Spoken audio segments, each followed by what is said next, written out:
স্বাগত দেশ সন্ধ্যায়, সাথে আছি আমি মুক্তা মাহমুদ। আমাদের আজকের আলোচনা দেশের সাম্প্রতিক রাজনৈতিক পরিস্থিতি এবং বিভিন্ন বিষয় নিয়ে আমরা আজ কথা বলবো। আমাদের সঙ্গে আলোচনার জন্য আছেন রেজাউল করিম রনি, তিনি জবান ম্যাগাজিনের সম্পাদক হিসেবে আছেন, এবং আরও আছেন আলোচক হিসেবে রাশেদ খান, প্রধানমন্ত্রীর রাজনৈতিক সহকারী। তিনি হয়তো জ্যামের কারণে এখন এসে পৌঁছাননি, আসলে তার সঙ্গে কথা বলা হবে। রেজাউল করিম রনি, আমি যে বিষয়টা বলছিলাম যে দেশের সাম্প্রতিক পরিস্থিতি নিয়ে আজ কথা বলবো এবং দেশের বাইরের নানা ঘটনা। আজকে যে বিষয়টা দিয়ে আলোচনা শুরু করতে চাই, কলকাতার হোটেলে আগুনে নিহত 8 বাংলাদেশি। আমরা এই বিষয়টা নিয়ে একটু কথা বলতে চাই, কারণ আমরা মধ্যরাতে এই ঘটনা শুনলাম। সেখানে 9 জন নিহতের কথা শোনাচ্ছে এবং এসে বিস্ফোরণে, এবং কলকাতা থেকে কিন্তু পর্যটন হিসেবে অনেকেই বেছে নেয়। এবং যে বলছে মির্জা গালিব স্ট্রিট, এই স্ট্রিটে নিয়েও কিন্তু নানা ধরনের যে সমস্যা, সেই সমস্যাগুলো কিন্তু আমরা বিভিন্ন গণমাধ্যমে দেখেছিও। তারপরও কেন এ ধরনের আসলে কোনো উদ্যোগ নেওয়া হয়নি ভারত সরকারের পক্ষ থেকে? জি, ধন্যবাদ যে যেখান থেকে আমাদেরকে দেখছেন এবং শুনছেন। দেখেন, এটা প্রথমত নিহত পরিবার যারা এটা তো অপূরণীয় ক্ষতি, তাদের প্রতি নিহত পরিবারের প্রতি সমবেদনা, এবং যারা নিহত হয়েছেন তাদের আত্মার মাগফিরাত কামনা করি। তারা বাংলাদেশের নাগরিক, তারা যেই মত যেই পথেরই হোক না কেন।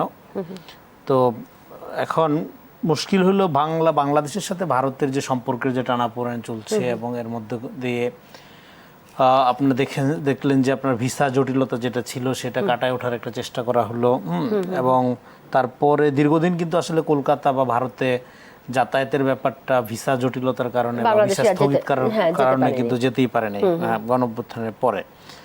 সো তারপরে যখন এটা করা হলো, এবং এর পরেও যখন বাংলাদেশের মানুষ বিভিন্ন কারণে যাইতো, তারা কিন্তু অনেক অযাচিত আচরণের শিকার হইতো, অনেক বুলিংয়ের শিকার হইতো, এবং সেটা ইন্ডিয়ান নাগরিকরাও হয়, নারীরাও হয়। আপনি দেখবেন যে মুম্বাই বা দিল্লিতে বা কলকাতাতে নারী পর্যটক, বিভিন্ন দেশের পর্যটকদের হেনস্থার ঘটনা প্রায়ই সংবাদে পাওয়া যায়।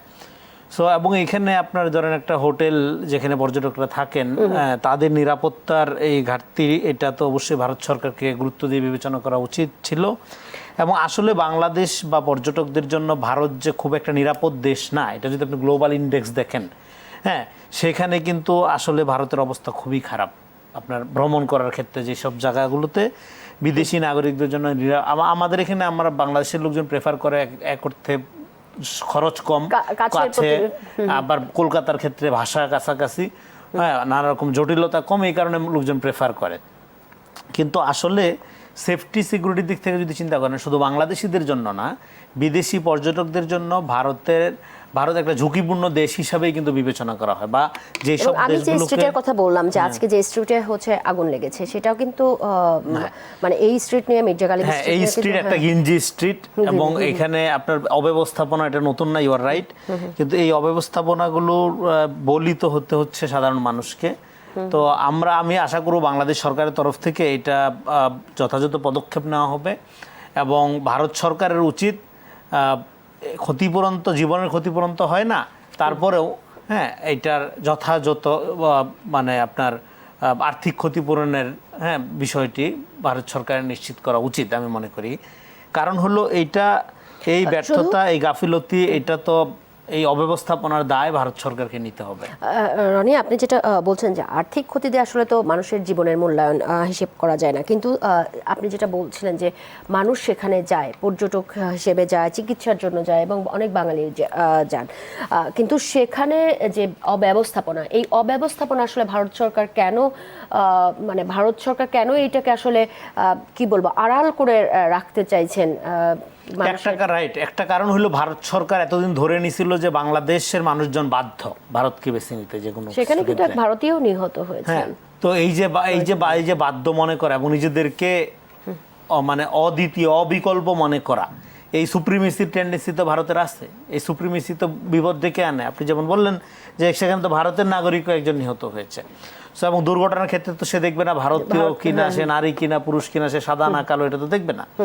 সো এই পুরো অব্যবস্থাপনাটা প্রমাণ করে যে মানুষের মানবিক মর্যাদার প্রতি, মানুষের জীবনের প্রতি একটা গাফিলতি প্রাতিষ্ঠানিকভাবে সেখানে রয়ে গেছে। কারণ এর আগে বহুবার আমিও গণমাধ্যমে দেখেছি এই ধরনের প্রতিবেদন দেখেছি মির্জা গালিব স্ট্রিটের অব্যবস্থাপনা নিয়ে এবং আপনার পুরা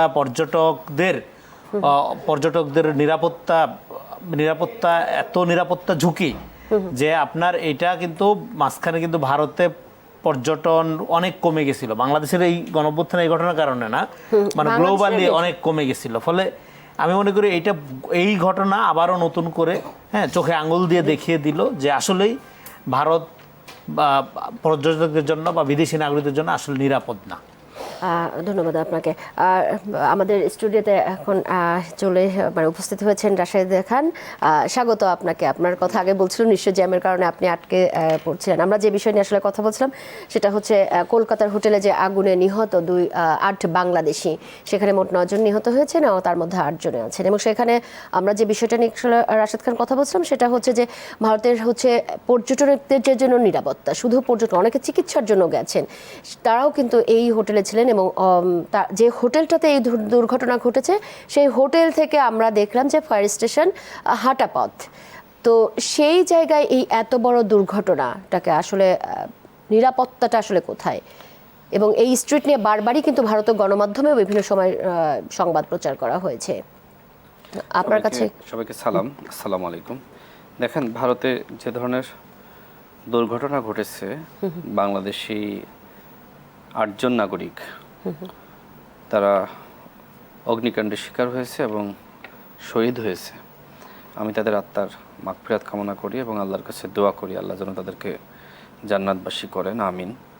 এখন ভারত সরকারের কাছে আমাদের আহ্বান থাকবে এই ঘটনা খতিয়ে দেখা, পাশাপাশি বাংলাদেশ সরকার তাদের জায়গা থেকেও তো এই ঘটনার পিছনে আসলে অন্য কোনো কিছু আছে নাকি আসলে এটা একটি দুর্ঘটনা, সেটাও আমাদের জায়গা থেকে আমরা জানার চেষ্টা করব, তদন্ত করার চেষ্টা করব।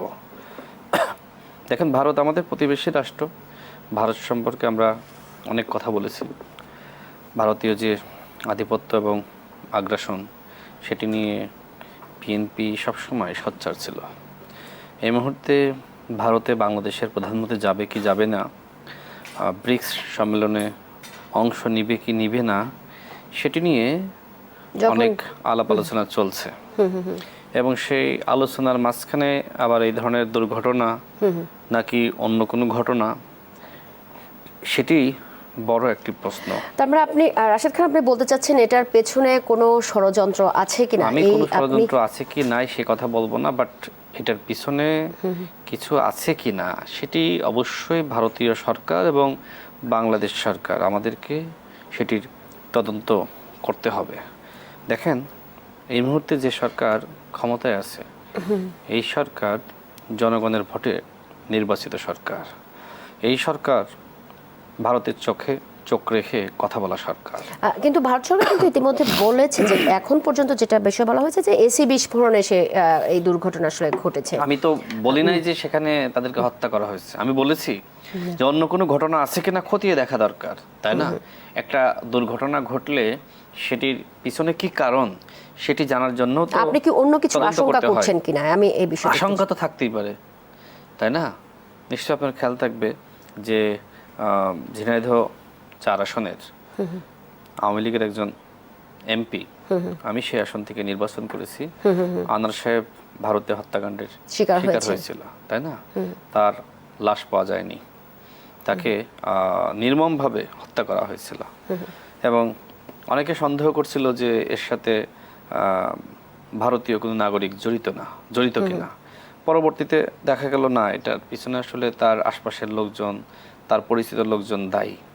এখন পিছনে আরো তো অনেক ঘটনা থাকতে পারে, তো সেই ঘটনার তো আসলে তদন্তের প্রয়োজন হয়েছে। আপনি সেই জায়গার শঙ্কার থেকে আমি সেজন্য মনে করি যে পিছনে যাই থাকুক না কেন, তদন্ত করতে হবে। এবং সবথেকে বড় প্রশ্ন মানুষের প্রশ্নকে মূল্যায়ন করতে হবে। মানুষের মনের মধ্যে প্রশ্ন হলো, যে সময় বাংলাদেশের প্রধানমন্ত্রী, বিরতি নেবেন, আমি শেষ করি এক লাইনে, যে সময় বাংলাদেশের মাননীয় প্রধানমন্ত্রী তিনি ভারত সফর নিয়ে আলোচনা চলছে, যাবেন কি যাবেন না, সেই সময় এই ধরনের দুর্ঘটনা ঘটা, এটা মানুষের মনের মধ্যে অনেক ধরনের প্রশ্ন তৈরি করছে। বিষয়টা আসলে এখানে, আমি তো রাজনীতি করি মানুষের জন্য, মানুষের প্রশ্ন আমার প্রশ্ন। দর্শক, নিচ্ছি ছোট্ট একটা বিরতির পর আবারও আলোচনায় ফিরবো, সে পর্যন্ত আমাদের সাথে থাকুন।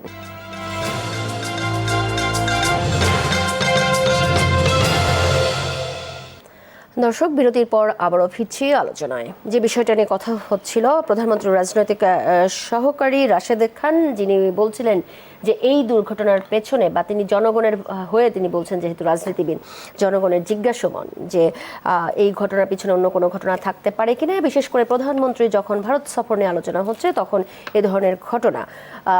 আপনার কাছে রনি, আমি জানতে চাই, এই ঘটনাকে আসলে মানে এই যে সন্দেহ, সেই সন্দেহকে আসলে মূলক নাকি অমূলক? দেখেন, ভারতের ব্যাপারগুলোই হলো সন্দেহজনক। ভারতের ব্যাপারে দীর্ঘ গভীর অনাস্থা এবং সন্দেহ, এটা তো একটা স্বাভাবিক ব্যাপার।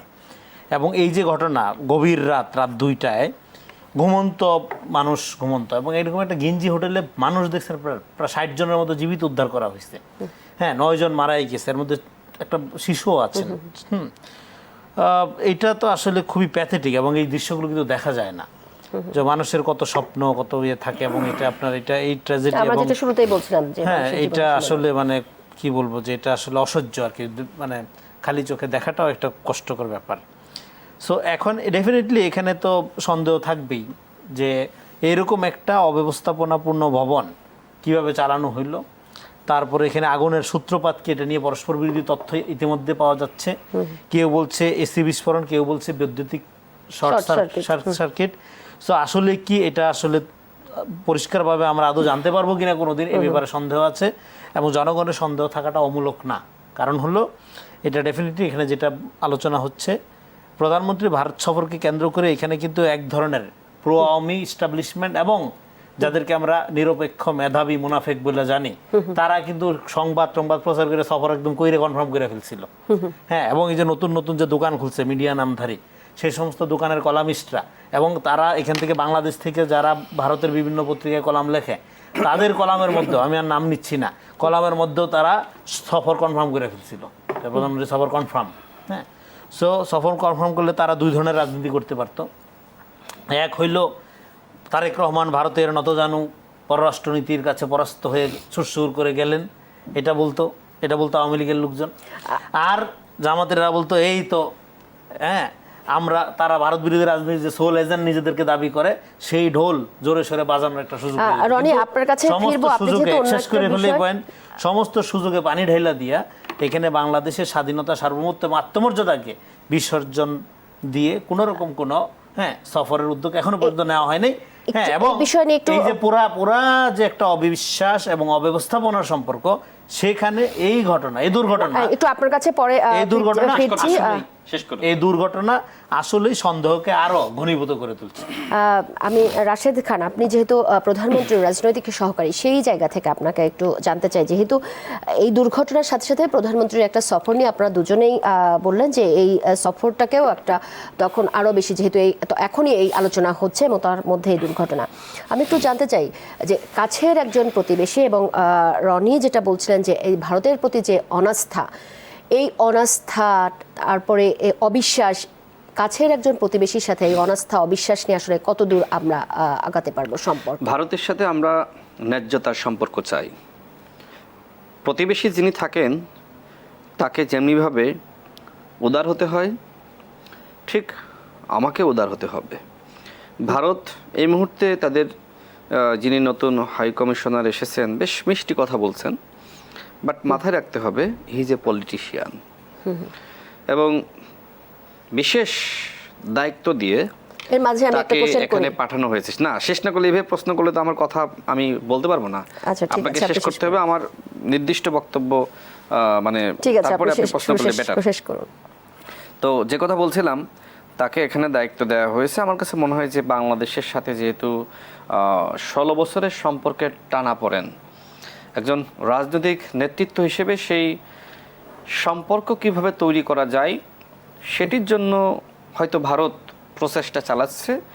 এই রাজনীতিক এবং একই সাথে হাই কমিশনার তার বক্তব্য শুনে আমার কাছে এটি আসলে অনুধাবন হয়েছে। তার বক্তব্যগুলো বেশ আন্তরিক মনে হয়েছে।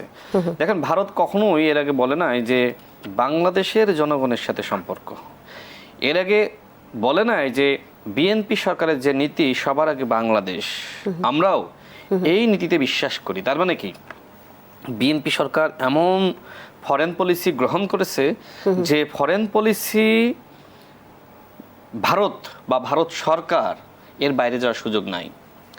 সবার আগে বাংলাদেশ, সবার আগে ভারত আপনি বলেন, আমার আপত্তি নাই তো, কিন্তু কথা হলো যে বাংলাদেশ তো এই দেশের জনগণের স্বার্থের বাইরে গিয়ে কিছু করবে না। বাংলাদেশ বলতে বাংলাদেশের সরকার। ঠিক ভারত কি তার স্বার্থের বাইরে গিয়ে কিছু করে?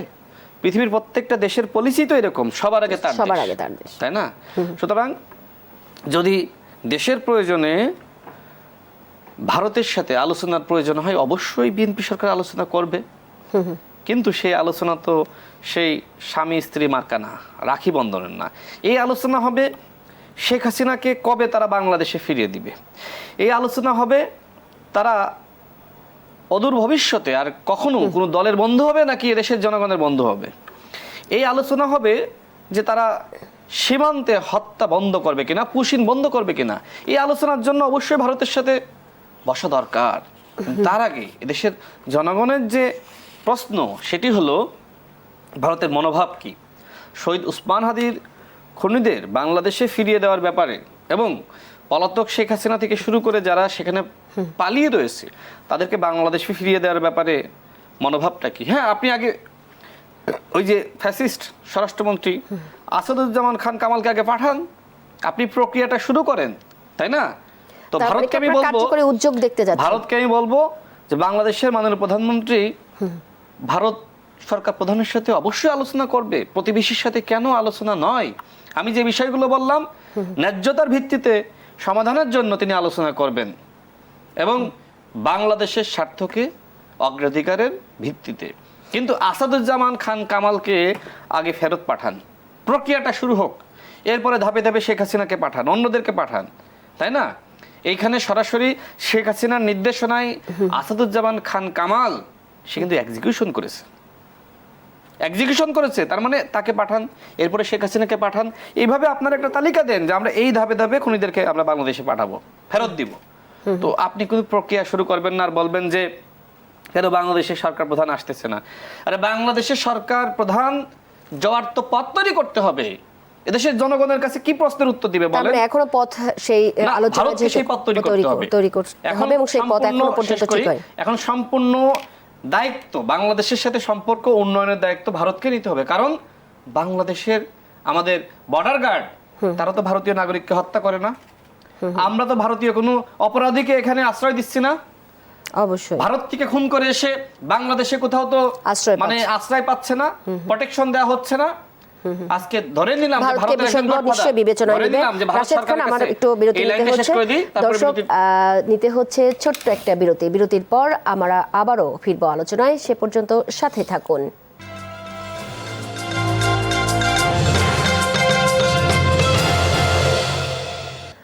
দর্শক, বিরতির পর আবারও ফিরছি আলোচনায়। আলোচনার যে বিষয়টা ছিল কলকাতার হোটেলে আগুনে নিহত 8 বাংলাদেশি, সেই বিষয় নিয়ে আমরা অনেক কথা বলেছি। শেষ পর্যন্ত প্রধানমন্ত্রী ভারতের সফর নিয়েও আলোচনা হলো এবং এক ধরনের যে কেন ঘটনা ঘটলো এবং ঘটনা তদন্তে এবং একই সঙ্গে তাদের যে জীবনগুলো বা যে প্রাণগুলো হারালো তাদের একটা ক্ষতিপূরণের যে বিষয়টি, সেই বিষয়টিও উঠে এসেছে আলোচনায়। এখন আমরা অন্য বিষয়ে একটু কথা বলতে চাচ্ছিলাম। প্রথমেই আমি একটু রেজাউল করিম রনি আপনাকে দিয়ে বলি, যেহেতু কালকে রাষ্ট্রপতি নির্বাচন, 91 সালের পরে 2026 সালে এই রাষ্ট্রপতি নির্বাচন হচ্ছে এবং আমরা ইতিমধ্যে দেখলাম নির্বাচন কমিশন বলছে যে বিশ্বমুখী আছে এবং উৎসবমুখর একটা পরিবেশে। আপনার কাছে কেমন মনে হচ্ছে এই নির্বাচন কেমন হবে? এটা ডেফিনেটলি খুবই আনন্দের ব্যাপার এবং যথারীতি ইলেকশন, জাতীয় নির্বাচনের আগেও যেরকম বিভিন্ন জরিপ এবং ফেসবুকে রাষ্ট্রপতি নির্বাচিত হয়ে গেছিল, বিরোধী দলের রাষ্ট্রপতি ফেসবুকে কয়েক দফা নির্বাচিত হয়ে গেছে, কিন্তু বাস্তবে নির্বাচিত রাষ্ট্রপতি নির্বাচিত কে হবে, বিশেষ করে বিএনপির দিক থেকে কে হবে, এটা নিয়ে আমাকে অনেক প্রশ্ন করা হচ্ছিল গত কয়েকদিন ধরেই। আমি বলেছিলাম যে এমন একজন ব্যক্তিকে আপনার রাষ্ট্রপতি হিসেবে দেখতে পাবেন যিনি গণতন্ত্রের ব্যাপারে অত্যন্ত আপোষহীন ভূমিকায় ছিলেন লম্বা সময় ধরে এবং জাতীয়ভাবে যার প্রতি জনগণের একটা আস্থা আছে, বিশ্বাস আছে এবং যিনি গণতন্ত্রকে প্রাতিষ্ঠানিক রূপ দেওয়ার ক্ষেত্রে একটা বরেণ্য ব্যক্তিত্ব এরকম একজন ব্যক্তিকে বিএনপি বেছে নেবে। তো আপনাদের এখন সবাই জানেন যে আপনি শুধু ঘোষণা দেওয়ার বাকি, মানে আনুষ্ঠানিকভাবে মির্জা ফখরুল ইসলাম আলমগীর আসলে রাষ্ট্রপতি হতে যাচ্ছেন এবং ওনার রাষ্ট্রপতি হওয়ার মধ্য দিয়ে বাংলাদেশের রাজনীতিতে সজ্জন, দুর্নীতি না করেও নিজের বাপের জমি বিক্রি করে সারা জীবন ভাড়া বাসায় থেকে, হ্যাঁ, এবং টাকা পয়সা লুটপাটের সিন্ডিকেটের বাইরে থেকে রাজনীতি করেও যে সর্বোচ্চ রাষ্ট্রীয় সম্মানের জায়গায় যাওয়া যায় তার একটা সুন্দর উদাহরণ সৃষ্টি হবে এবং মানুষ সততা, নিষ্ঠা এবং একটা নৈতিক মূল্যবোধের আলোকে রাজনীতি করার ক্ষেত্রে অনুপ্রাণিত হবে। ফলে সেটা একটা খুবই জাতীয় ঘটনা, এটা শুধু বিএনপির জন্য না, এটা পুরো বাংলাদেশের রাজনৈতিক সংস্কৃতির জন্য এটা গুরুত্বপূর্ণ ঘটনা আকারে হাজির হবে। এবং পাশাপাশি আপনি যদি দেখেন যে এই সরকারের 6 মাস অতিক্রান্ত হলো এবং 6 মাসে সরকারের সফলতা ব্যর্থতা নিয়ে কিন্তু অনেক ধরনের আলাপ হচ্ছে। সরকারের অনেক ধরনের সফলতার কথা সরকার বলছে, জনগণও কিছু কিছু বলছে, কিছু ব্যর্থতা আছে সেটা সরকার নিজেও স্বীকার করে। প্রধানমন্ত্রী একাধিক বিষয়ে যে এই বিষয়গুলোর কারণের জন্য, যে বিষয়গুলোর ঘটনার পেছনের জন্য মানে মূল কারণ হিসেবে এই সরকার দায়ী না, তারপরেও যেহেতু সরকার দায়িত্বে আছে, সরকার দায় এড়াতে চায় না অজুহাত দিয়ে, এটা প্রধানমন্ত্রী নিজে বলেছেন। এই জন্য উনি কিন্তু দুঃখ প্রকাশ করেছেন একাধিক বিষয়ে। তো এখন কিন্তু তারপরে যদি আপনি দেখেন বিরোধী দলের দিকে, সরকারি দলের মূল্যায়ন নিয়ে অনেক কথা হয়। আমরা মূল্যায়নটা একটু পরে যাব, বিরোধী দলের মূল্যায়ন নিয়ে আপনাদের একটু আলাপ করতে হবে এবং সরকারের ব্যর্থতা কতগুলো জায়গায় আছে আমি সেটা একটু বলবো। এই বিষয়টি আমরা একটু পরে কথা বলবো। একটু রাষ্ট্রপতি নির্বাচনে আপনি যেটা বলছিলেন যে সজ্জন এবং একজন আদর্শ যে মানুষের সামনে এসে উপস্থিত হচ্ছে, কারণ আপনি এর আগের টক শোতে আমার সাথে বলেছিলেন যে রাজনৈতিক যে আইডল, সেই আইডল এখন শূন্য হয়ে যাচ্ছে তরুণ প্রজন্মের কাছে। আপনি এই কথা বলছেন। এখন আমি যেহেতু সজ্জন একজন উপস্থিতি আপনি সামনে আনলেন, তার নামটি আমি একটু রাশেদ খান আপনার কাছে জানতে চাই, যেহেতু তিনি একজন তরুণ রাজনীতিবিদ, সেই জায়গা থেকে আমি বলবো যে রনি যেটা বললেন যে একজন সজ্জন উপস্থিতি এবং মানুষকে দেখানো এবং নতুন প্রজন্মকে দেখানো যে একজন সজ্জন ব্যক্তি তাকে রাষ্ট্রের সর্বোচ্চ পর্যায়ে পৌঁছাতে পারেন। দেখেন, বিএনপির সংগ্রামী মহাসচিব জনাব মির্জা ফখরুল ইসলাম আলমগীর সাহেব, তিনি একজন সজ্জন ব্যক্তিত্ব এবং তার ছাত্র রাজনীতি, শিক্ষকতা, তৃণমূল থেকে বেড়ে ওঠা এবং বাংলাদেশের সবথেকে জনপ্রিয় দল, বৃহৎ দল, যে দল দেশকে ধারণ করে, সেই দলের তিনি নেতৃত্ব দিয়েছেন। তিনি রাষ্ট্রপতি হতে যাচ্ছেন, মহামান্য রাষ্ট্রপতি। এটি আমাদের জন্য অত্যন্ত গর্বের। এবং তবে ইতিমধ্যে কিন্তু ফেসবুকে রাষ্ট্রপতি নির্বাচন হয়ে গেছে এবং ফেসবুকের রাষ্ট্রপতি কর্নেল অলি আহমেদ। মানে আমার মাঝে মধ্যে অবাক লাগে যে জামাতের লোকজন এই যে ফেসবুকে রাষ্ট্রপতি নির্বাচন করে, ফেসবুকে প্রধানমন্ত্রী নির্বাচন করে, ফেসবুকে জরিপ করে। আরে ভাই, ফেসবুকে তো ডাক্তার শফিকুর রহমান বাংলাদেশের প্রধানমন্ত্রী, বাস্তবে কি তাই? ঠিক কর্নেল অলি আহমেদ তিনি ফেসবুকের মহামান্য রাষ্ট্রপতি হয়েছেন। তো এইটা আসলে খুবই হাস্যকর। দেখেন, তিনি যদি বিএনপিতে থাকতেন, তিনি বিএনপির একজন সিনিয়র নেতা ছিলেন, শহীদ প্রেসিডেন্ট জিয়াউর রহমানের সাথে রাজনীতি করেছেন, দেশনেত্রীর সাথে রাজনীতি করেছেন, কিন্তু তিনি সবসময় মানে এক ধরনের হিংসা এবং আত্ম অহমিকায় ভুগেছেন যে আমি এত বড় নেতা, আমি কেন অমুকের নেতৃত্ব মানব, আমার নেতৃত্ব সবাই মানবে। এই জন্য তিনি কি করলেন, তিনি বিএনপি ছাড়লেন। বিএনপি থেকে বের হয়ে গেলেন। বিএনপি ছাড়ার পরে সে এত বড় নেতা যে তার নেতৃত্ব এখন মানে কেউ মানতেছে না। তিনি বরং জামাতের নেতৃত্ব মেনে রাষ্ট্রপতি নির্বাচন করছেন। জাতির জন্য দুর্ভাগ্য, একজন বীর মুক্তিযোদ্ধা, যার মুক্তিযুদ্ধে এত বড় অবদান, যিনি শহীদ প্রেসিডেন্ট জিয়াউর রহমানের সাথে মুক্তিযুদ্ধে অংশ নিয়েছেন, সেই তিনি ওই সময়কার স্বাধীনতা বিরোধী শক্তি, যে শক্তি তারা বাংলাদেশের রাজনীতি করছে, তাদের নিয়ে তিনি অনেক সমালোচনা করেছেন জামাতকে নিয়ে। সেই ৭১-এর পরাজিত এক্স্যাক্টলি সেই জামাতকে নিয়ে সমালোচনা করে সেই জামাতের পক্ষ থেকেই দল ত্যাগের কারণও ছিল এটাই, জামাতের সাথে জোট বিএনপি, তাই না? সেই জামাতের পক্ষ থেকে রাষ্ট্রপতি তিনি প্রার্থী হয়েছেন, ইতিমধ্যে ফেসবুকে নির্বাচিত হয়ে গেছেন। ঠিক আছে, এটা ভালো একদিক থেকে। যেমন বাংলাদেশে এই ছায়া সরকারের ধারণা কখনোই ছিল না, তো এই ছায়া রাষ্ট্রপতি এখন হয়ে গেল, ছায়া প্রধানমন্ত্রী আছে, তাদের ছায়া স্বরাষ্ট্রমন্ত্রী আছে, ছায়া আইনমন্ত্রী আছে, তো ভালো। বাংলাদেশে এই যে মানে অদৃশ্য আরেকটি ছায়া সরকার জামাত ইসলামের, সেটা তারা চালাক। রনি ভাই যে কথা বলতে যাচ্ছিলেন আমি বলি, শোনেন, সরকারি দলের আপনি 6 মাসের মূল্যায়ন করছেন, যারা ছায়া সরকার গঠন করলো তাদের মূল্যায়ন করবেন না? অবশ্যই এবং তাদের মূল্যায়ন করা হবে। বর্তমানে যারা বিরোধী দলে আছে তারা তো বাংলাদেশের প্রধান বিরোধী দল, গণঅভ্যুত্থানের শক্তি। গণঅভ্যুত্থানের শক্তিকে বড় সুবিধাভোগী দুটি দল, একটির নাম জামাত আর একটির নাম এনসিপি। গণঅভ্যুত্থান বাংলাদেশে না হইলে জামাত বাংলাদেশের প্রধান বিরোধী দল হয় না, আর এনসিপি নামক দলের পয়দা হয় না। তার মানে কি? তার মানে 6 মাসে এই নতুন বিরোধী দলের কতটুকু তারা দেশের জনগণের কল্যাণে কাজ করেছে, রাষ্ট্র পুনর্গঠনে কাজ করেছে, নির্বাচিত সরকারকে সহযোগিতা করেছে। গণঅভ্যুত্থানের শক্তি বিএনপি, গণঅভ্যুত্থানের শক্তি জামাত এবং এনসিপি। সুতরাং উভয়ের মূল্যায়নের প্রয়োজন আছে। আমি জনগণকে বলবো যে এই ধারণা আপনাদের কখনোই ছিল না। ছায়া সরকারের যেমন নতুন ধারণা, ঠিক একইভাবে রাষ্ট্রের পুনর্গঠনে সবার সহযোগিতা দরকার। দেখেন, একটি পরিবারে মা এবং বাবাকে একসাথে কাজ করতে হয়, তাই না? তাহলে ওই পরিবারের সুখ এবং সমৃদ্ধি হয়, সন্তানেরা মানুষ হয়। ঠিক বাংলাদেশের বিরোধী দল জাতীয় সংসদে যারা এই পক্ষ ওই পক্ষ আছে, দুই পক্ষ যদি মিলেমিশে রাষ্ট্রের পুনর্গঠনের জন্য কাজ না করে, আর এক পক্ষ যদি সারাদিনও কাজ করে, রাষ্ট্রের কি কোনো পরিবর্তন হবে? সুখ সমৃদ্ধি হবে? ঠিক সরকারি দল সেই কাজগুলো করে যাচ্ছে, আর বিরোধী দল তারা প্রতিনিয়ত ওই যে সংসারে অশান্তি, বাপ মায়ের মধ্যে অশান্তি, হ্যাঁ, যে কোনো একজনের দোষ মনে করেন, মানে একই ধরনের অশান্তি প্রতিনিয়ত সৃষ্টি করছে জামাত ইসলাম এবং এনসিপি। তারা রাষ্ট্রের পরিবর্তন চায় না, পুনর্গঠন চায় না, তারা শুধু ঝগড়া ঝাঁটি চায়, মারামারি চায়। তারা এই যে সচিবালয়ে মাপ সৃষ্টি করতে চায় এবং প্রতিনিয়ত গণঅভ্যুত্থানের হুমকি দিতে চায়। তারা ওই যে ফেসবুকের জরিপে নির্বাচনের আগে ক্ষমতায় চলে গিয়েছিল, ওই ক্ষমতার ফবিয়ায় ভুগতেছে যে আমাদেরকে জনগণ অনলাইনে ভোট দিয়ে প্রধানমন্ত্রী বানাইলো, বাস্তবে কেন ভোট দিল না? তো এইভাবে তো আসলে হয় না। রাশেদ, আপনার কাছে আবারও ফিরবো একটু।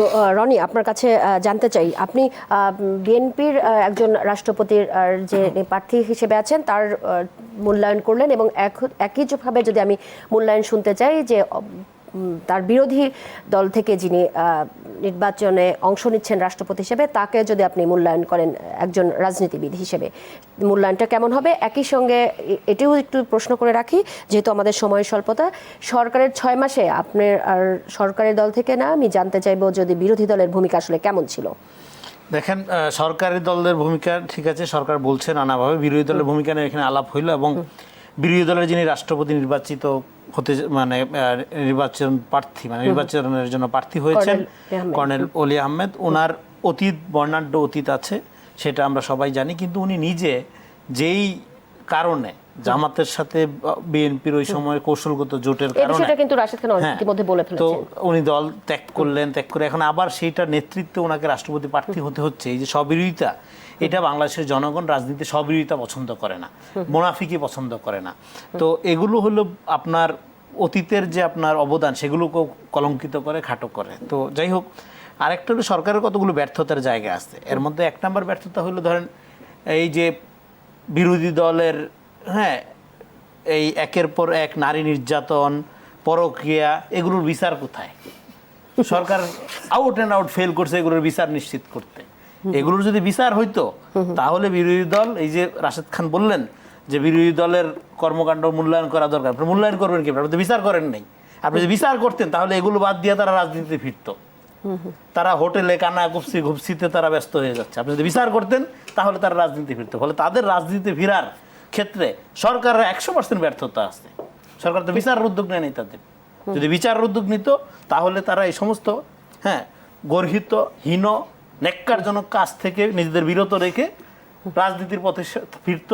ভুল ত্রুটি যাই হতো এগুলো নিয়ে জনগণের সাথে যাইত, মিথ্যা ন্যারেটিভ তৈরি করতো না, চরিত্র হনন করতো না, টক শোতে গিয়া এজেন্ডা নিয়ে ব্যক্তি আক্রমণ করে বেয়াদবের একটা সিলসিলা জারি করতো না। তারা মনে করতেছে কি এটা একটা গুরুত্বপূর্ণ ব্যাপার, তারা মনে করতেছে তারা যা বেয়াদবি করে এটাই মনে হয় বিপ্লব। নো, বেয়াদবদেরকে বাংলাদেশের মানুষ পছন্দ করে না।